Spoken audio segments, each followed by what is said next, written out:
Hey, what's up, guys? So someone in the circuit owners was having itch or didn't know how to load samples into a circuit. So what I'm going to show you guys today is just a quick little tutorial. Um, it's really simple. It's not too hard.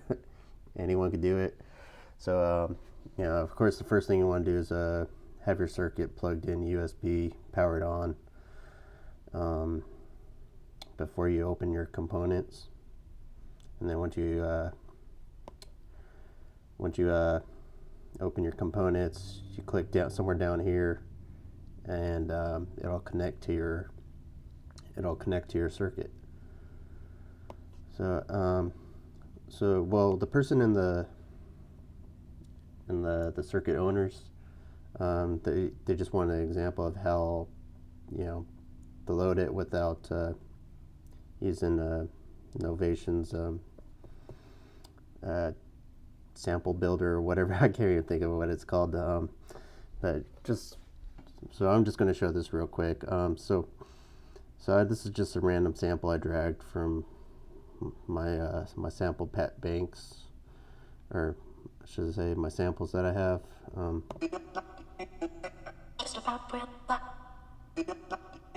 So you hear that. If you look at it, it's way too long. Your circuit won't let you add something that long. Well, I should say it's possible you can, but it's going to take up a lot of memory on your circuit. So what we need to do is trim this down some. Just get like a bleep or bloop. Anything less than 1 second is usually good. 1.5 is doable too. The longest one I have is probably about 2.5 seconds. Yeah, it's like 6 seconds almost, and it takes up a lot of memory. So we're just going to shrink this down. Just get a bleeper bloop. It's yeah, so it's like what, 3 seconds? Yeah, like less than 2, a little bit less than 2. So what you do is once you got your sample how you want it, of course you probably want to adjust. Doesn't really matter too much, but if you know what song, I usually keep all my songs around 125. So if you adjust the tempo to 125, it should line up perfectly in your circuit. And then once you got that lined up with the BPMs, we're just going to go export audio.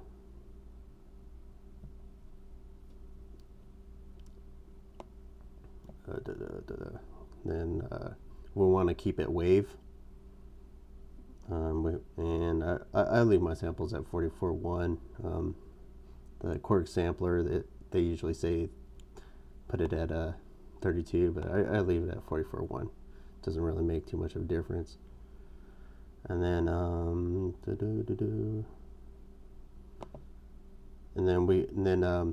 so instead of picking all, you just want to pick the track that you have the sample on. Unless you have multiple samples, then you pick all.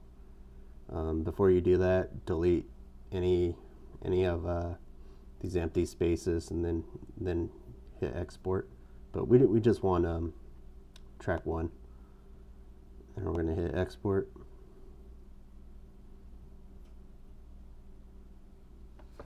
There we go. Bleep. And there you go. You got your sample. Somewhere you got your sample. There we go. Bleep. So just give it a quick listen.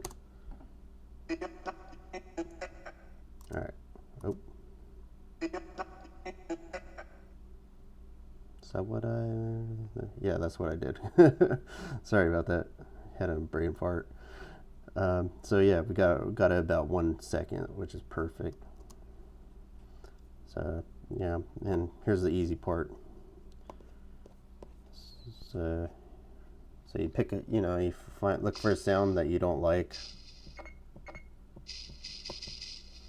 Yeah, that I don't like that one, so we're just gonna drag and drop it. Oh, see, the only reason it did that because if you look at that right down here, remaining is 0.95 seconds. This is exactly 1 second, so it's not going to let me add it, like drag and drop it. So we're just going to click replace sample.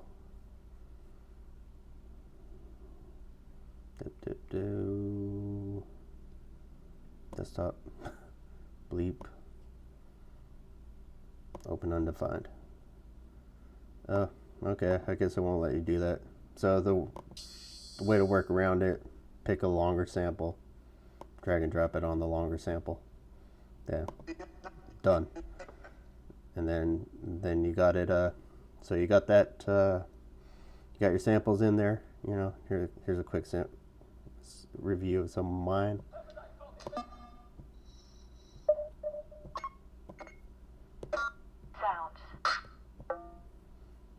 And then we got all your samples in there.